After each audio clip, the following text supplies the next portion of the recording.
क्योंकि डी.के. बंसल यहाँ से विधायक थे, वो कुमारी शैलजा जी के समर्थक थे, इसलिए काम नहीं। आज जो कीमत ज़मीन की 2014 से पहले 5 लाख रुपए एकड़ थी, वो आज 5 करोड़ रुपए एकड़ है। पंचकूला केवल ऐसा जिला था जहाँ हरियाणा रोडवेज का डिपो ही नहीं था। बसें थी लेकिन वो चलती थी चंडीगढ़ के नाम से। किसी भी हरियाणा रोडवेज की बस के ऊपर पंचकूला का नाम नहीं लिखा हुआ था। कोई भी कांग्रेस के राज का वो एक भी ऐसा प्रोजेक्ट बता दें कि जिन्होंने शुरू किया हो और उसके ऊपर 1 रुपया खर्च किया हो और वो बंद करके हमने गिराया। क्योंकि चुनाव का समय है, उसमें सबसे बड़ा विषय रहता है जनसंपर्क, लोगों से मिलना। लगभग सवेरे 7:30 और 8 बजे के करीब घर से निकल करके 2 या 3 लोगों के घर पे चाय पे अकेले में बात हो जाती है। कुछ ड्राइंग रूम के अंदर बैठ करके 5-4 लोग, कोई भी वो अपने दोस्त मुझको बुला लेते हैं, उनसे बैठ करके अलग से एक चर्चा हो जाती है। तो उसमें तो थोड़ा सा जो भी व्यक्ति इम्पोर्टेंट व्यक्ति, उन्हीं से अभी मिलने का मैं प्रयास कर रहा हूँ, जो मैटर करते हैं, जो की वोटर्स। तो उसमें सुबह 2 लोगों को और शाम को 5 या 6 लोगों को उनके घर चाय पी करता है। कोई बड़ी रैली मीटिंग में कोई माइक लगा करके वो नहीं करते। घर में बैठ करके, ड्राइंग रूम में बैठ करके, ड्राइंग रूम मीटिंग्स और चाय। तो उससे जो अपने कार्यकर्ता भी हैं, जो लोग भी हैं जिनसे मिलने जाते हैं, उनसे कहीं ना कहीं अपनापन सा एक महसूस होता है, जुड़ाव महसूस होता है। वो भी अपने आप को हमसे जुड़ा हुआ महसूस करते हैं।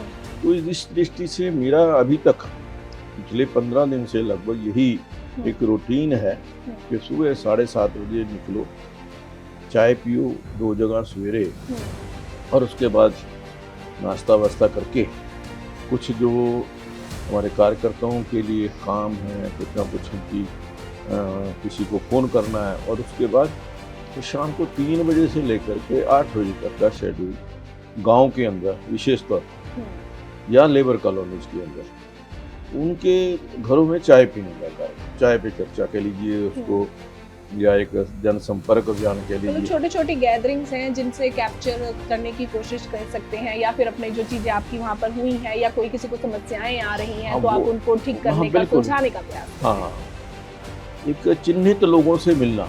एक होता है कि आम लोगों को, जनता को मिलना।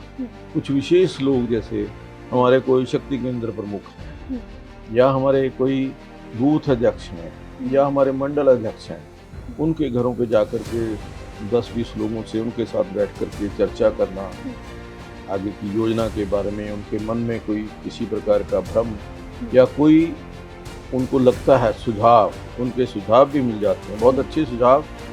एक बूथ के कार्यकर्ता से भी अच्छे सुझाव मिल जाते हैं। तो मेरा ये प्रयास रहता है कि 1-to-1 कॉन्टैक्ट जो है वो लोगों से करें, क्योंकि जलसे जुलूस के अंदर आपका करेक्ट जो कॉन्टैक्ट है वो डायरेक्ट नहीं होता। उसके अंदर कहीं ना कहीं एक जो बीच में जो है ना दीवार जैसी होती है, स्पेस रहता है, लेकिन वो स्पेस खत्म करके अपनापन मिलने के अंदर आए, ये मेरा प्रयास है। बिल्कुल। साथ ही साथ आपसे ये भी जानना चाहेंगे, अब आप लगातार 2 बार के विधायक हैं, इसके अलावा आप विधानसभा की भी जिम्मेवारी बहुत अच्छे से निभा रहे हैं।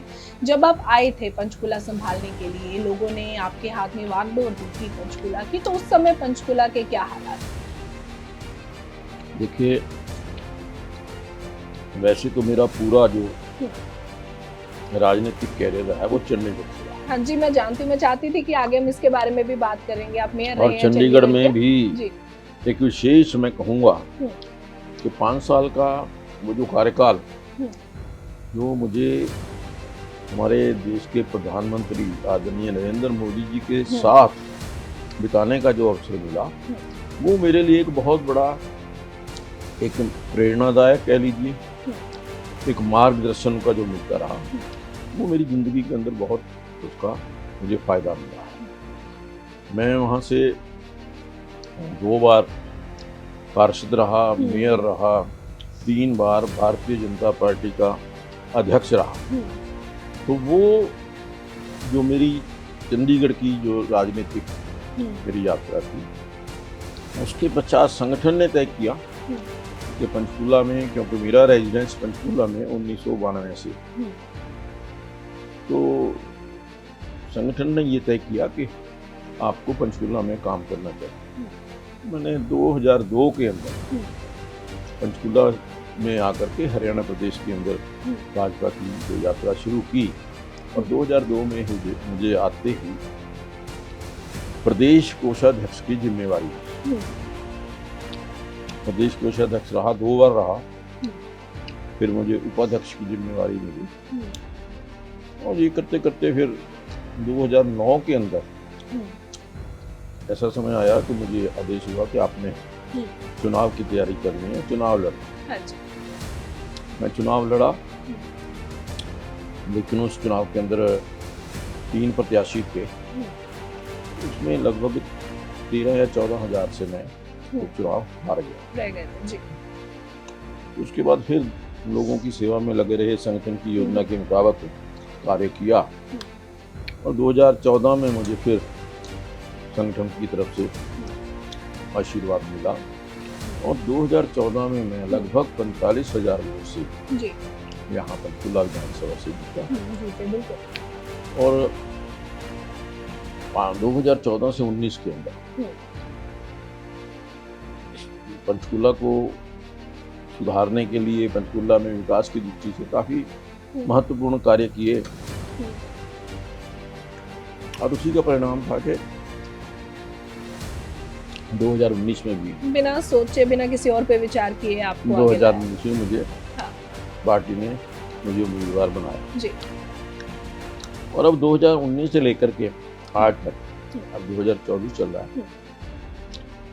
इसके बीच में भी 2 चुनाव हमें पार्टी को लड़ने पड़े। एक था मेयर का चुनाव, मेयर का चुनाव पार्टी ने लड़ा, और कुलभूषण गोयल को हमने उम्मीदवार बनाया, और वो काफी अच्छे मतों से वो यहाँ से मेयर बने। फिर अगला पड़ाव आया जब लोकसभा का चुनाव आया। इस लोकसभा के चुनाव में भी, हालांकि अम्बाला लोकसभा सीट हम जीत नहीं पाए, इसका हमें दुख भी है, लेकिन पंचकूला विधानसभा जो थी, जो हमने 2019 में लगभग 5,500 वोट से जीती, वो 2024 का लोकसभा वो चुनाव जो था वो 23,000 से हमने जीता। तो उस दृष्टि से ये जो 5 साल का 19 से 24 का कार्यकाल रहा, इसमें विशेष मेरा जो फोकस रहा वो था विकास के ऊपर जी। पर इसमें मुझे इस बात का फक्र है कि मैंने पंचकूला को, जो उपेक्षित पंचकूला था, उसको विकसित पंचकूला के रूप में डेवलप करने का प्रयास किया। 2014 से पहले पंचकूला पूरी तरह उपेक्षित था, जानबूझकर नेगलेक्ट किया था, और उसमें भी कहीं ना कहीं राजनीतिक, जो चौधरी भूपेंद्र सिंह हुड्डा जी और कुमारी शैलजा जी, उनकी राजनीति, आपसी राजनीति के कारण पंचकूला के अंदर विकास नहीं हुआ, क्योंकि भूपेंद्र सिंह हुड्डा जी मुख्यमंत्री थे और कुमारी शैलजा यहाँ से सांसद। तो इसलिए विकास की दृष्टि से भूपेंद्र सिंह हुड्डा जी ने पंचकूला में कोई एक काम नहीं होने दिया। 2000 उससे पहले, क्योंकि डीके बंसल यहाँ से विधायक थे, वो कुमारी शैलजा जी के समर्थक थे, इसलिए काम नहीं हुआ। तो 10 साल तक पूरी तरह से पंचकूला की उपेक्षा हुई। मतलब आप कहना चाहते हैं कि हुड्डा जी और कुमारी शैलजा का आपस में खींचतान रही, इस करके पंचकूला को उपेक्षित कर दिया गया है। पंचकूला ने सफर किया उनके कारण, लेकिन जब से हमारी सरकार आई है 2014 से, मैंने प्रयास किया कि जो 10 साल की कमी थी उसको पूरा किया जाए। ठीक है। बहुत सारी चीज़ें जो 2014 से पहले मैं आपको याद कराऊंगा, कई प्रोजेक्ट ऐसे थे जो वर्षों से पेंडिंग थे, आप खाना खाते रहिए सर साथ जिसमें सबसे बड़ा प्रोजेक्ट था जी। नेशनल हाईवे 73, 2005 से पेंडिंग था। ठीक है। 2-3 बार फाइलें चली, बनने की प्रयास हुआ, लेकिन बना नहीं। लेकिन हमारी सरकार आई 2015 के अंदर, हमने NH73 का निर्माण कर शुरू कराया और 2017 में कंप्लीट हुआ। लगभग 1150 करोड़ रुपया इसके ऊपर खर्चा।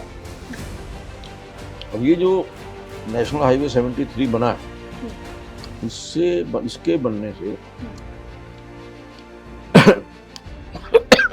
पानी बोलिए बाबा। पंचकूला की तस्वीर बदली है, पंचकूला की तकदीर बदली। जो विकास इस नेशनल हाईवे के बनने के बाद हुआ, शायद वो अभूतपूर्व है। सबसे बड़ी बात, इन 10 साल के अंदर जब से नेशनल हाईवे बना, जो सारे हमारे गांव विधानसभा के 41 गांव हैं, 41, 41 के 41 गांव इस नेशनल हाईवे से जुड़े हुए हैं। कोई भी गांव ऐसा नहीं जो सीधा सड़क से, पक्की सड़क से इससे ना जुड़ा। और उसी का परिणाम हुआ कि जो नेग्लेक्टेड एरिया था उसके अंदर विकास शुरू हुआ।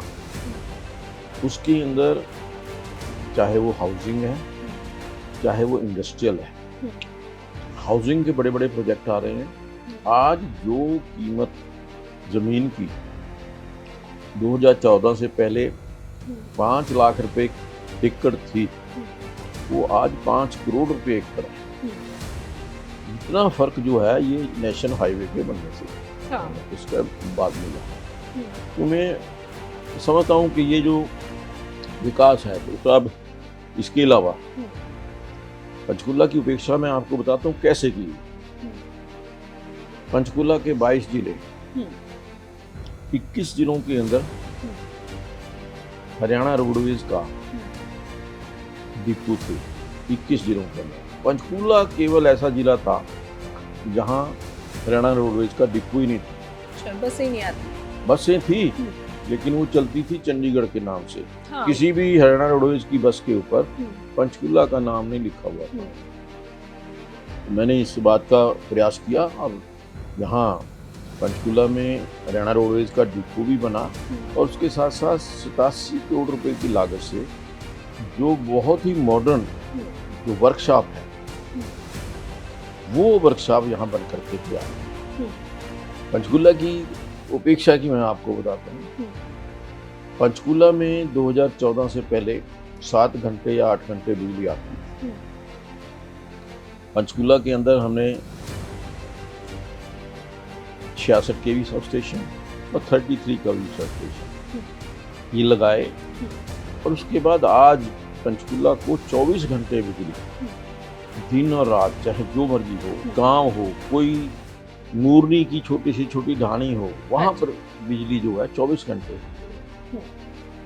2014 से पहले जो हमारा सिविल हॉस्पिटल है 100 बेड का था, आज वो सिविल हॉस्पिटल 500 बेड का है, विद ऑल फैसिलिटीज, अमेनिटीज। हाँ, मैंने कई बार देखा, आप खुद भी वहाँ जाते मैं हैं। खुद वहीं से इलाज कराता हूँ। हाँ, मैं खुद वहीं से इलाज कराता हूँ। मैं ही नहीं, बहुत सारे लोग जो इसको मिनी PGI कहते हैं। अब उसके अंदर चाहे वो MRI है, CT स्कैन है, डायलिसिस है, कैथ लैब है, सब सुविधाएं आज इस हॉस्पिटल के अंदर है। तो ये 2014 के बाद ही संभव हुआ। पर गुप्ता जी, आपको खुद लगता है जैसे कि एक ही एग्जाम्पल है सभी लोगों के लिए या और राजनीतिज्ञों के लिए कि जहां पर आप काम करते हैं या जहां से आपको टिकट दी गई, आप जीते, उम्मीदवार बने या विधायक बने, जब आप खुद उन्हीं सहूलतों का इस्तेमाल करते हैं, जैसे आप जो आपका सिविल अस्पताल है वहाँ से अगर आप चेकअप करवाते हैं, तो इसका मतलब ये है कि वहाँ पे सभी सुविधाएं पूरी हैं और लोगों को किसी तरह की दिक्कत परेशानियों का सामना वहाँ पर नहीं करना पड़ता। उससे थोड़ा सा एक चीज और भी है, मैं इसको थोड़ा सा एक पॉलिटिकल मैं ये समझता हूँ। जब आम आदमी को ये लगता है कि विधायक अगर यहाँ इलाज करा रहा है, तो उसको भी कॉन्फिडेंस बनता है कि हाँ यहाँ पर इलाज जो है वो ठीक हो रहा है। सही। उससे जो लोगों के अंदर उस हॉस्पिटल के प्रति जो एक आना जाना है वो ज़्यादा बढ़ता हाँ, विश्वास बढ़ जाता है, है। विश्वास बढ़ जाता है। मैं 2014 से पहले और बाद की बात कर रहा था।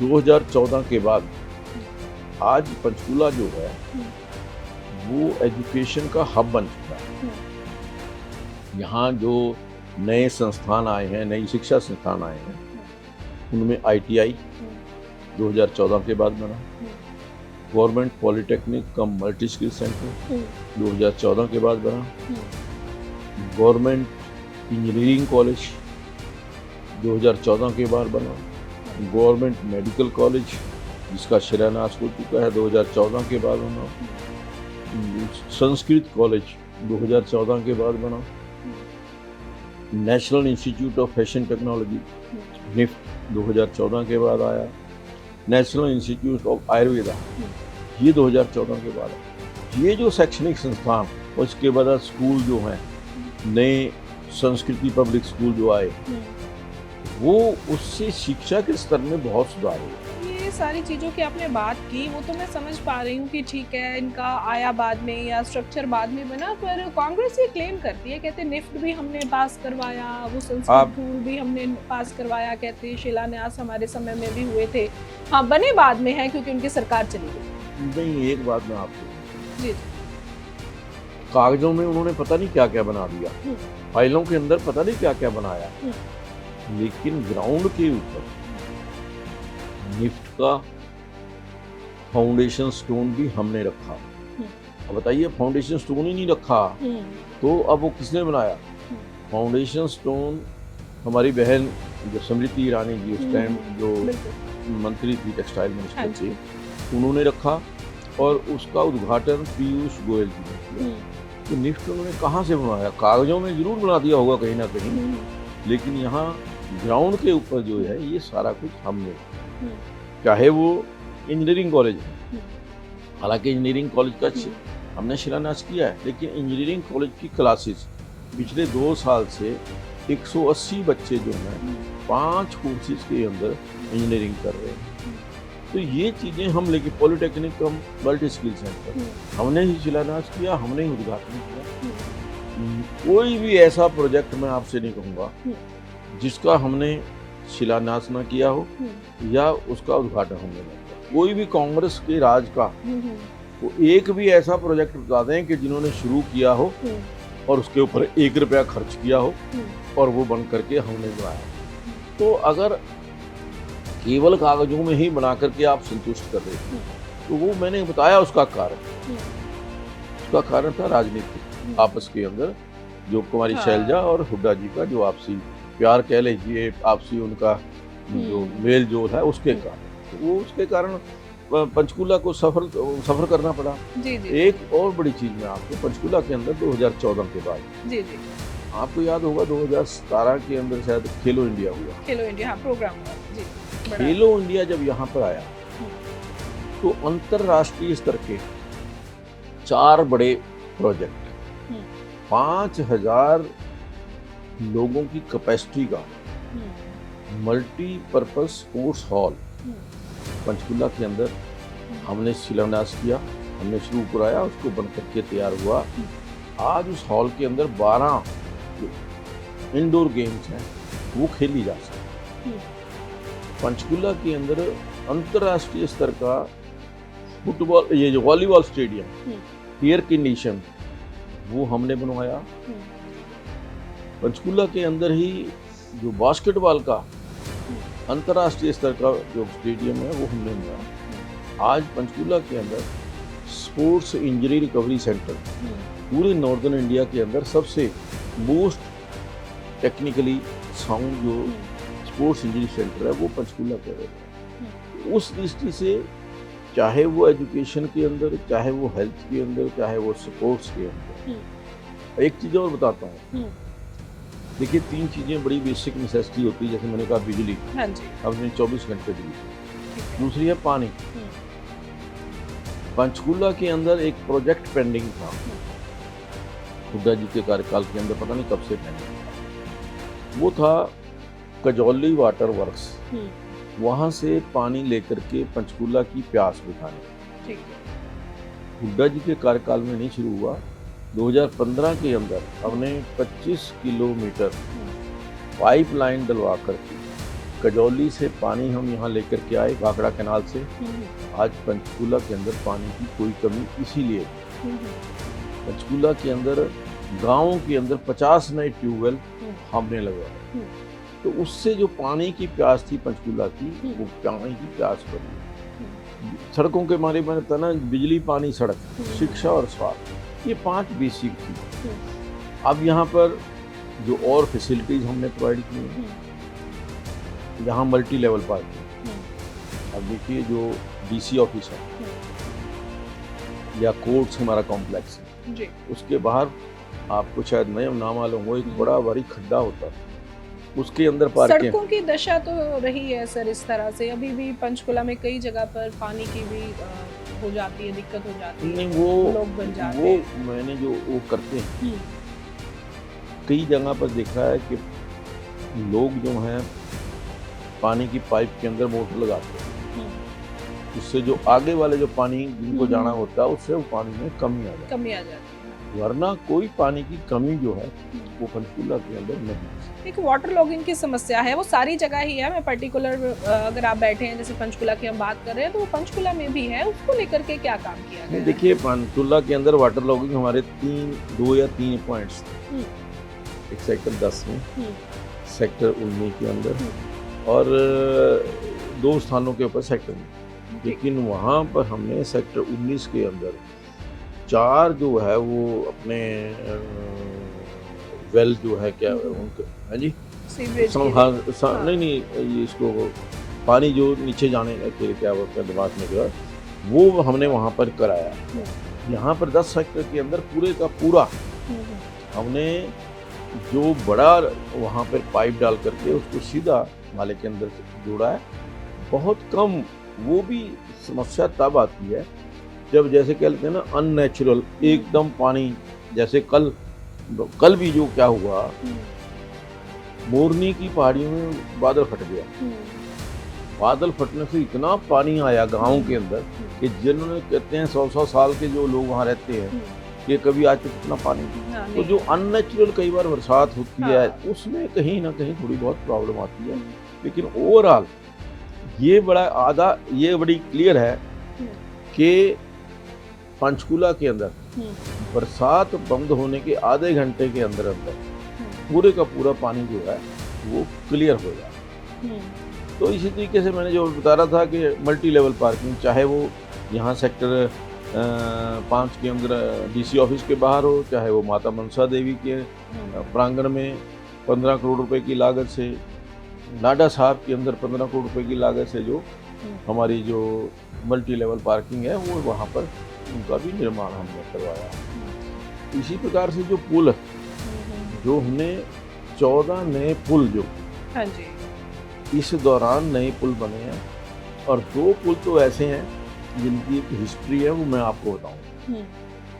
एक हमारे गांव है खटौली, बड़ा गांव है, 3 मुख्यमंत्री वहां उस गांव के अंदर गए, तीनों अनाउंसमेंट करके आए कि अगर हमारी सरकार आ गई तो हम आपका पुल बनाएंगे।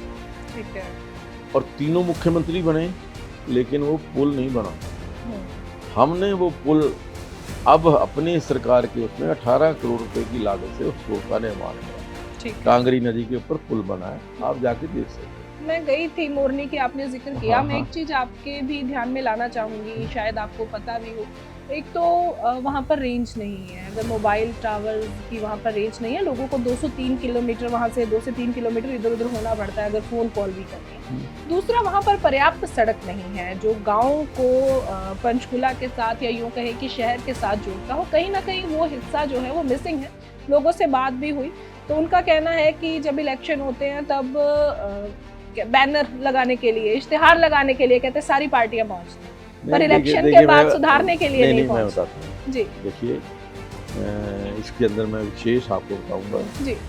200 करोड़ रुपए का पैकेज, 200 करोड़ रुपए यहाँ पंचकूला टू मोरनी, 3 या 4 बड़ी सड़कें थी, चाहे रायपुर रानी से थी, एक यहाँ से ये जो पंचकूला के टी पॉइंट से थी, और एक ये यहाँ अपना ये चंडी मंदिर से जाती है।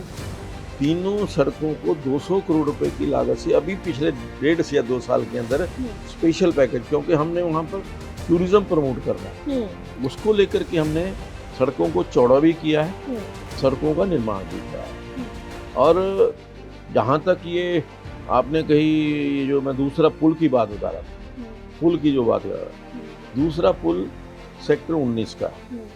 आप जो सेक्टर 19 में या बल्टाना या इधर रहते हैं, आधा घंटा का जाम रहता है, और इस पुल को लेकर के, हैं जी, ये जो पुल है, विधानसभा के अंदर सुरजेवाला जी ने एक क्वेश्चन के आंसर में, डी के बंसल जी का क्वेश्चन था, ये कहा कि ये पुल फिजिबल नहीं है, लेकिन हमने नॉन फिजिबल को फिजिबल करके दिखाया। आज वो 32 करोड़ रुपए की लागत से वो पुल बन करके तैयार हुआ।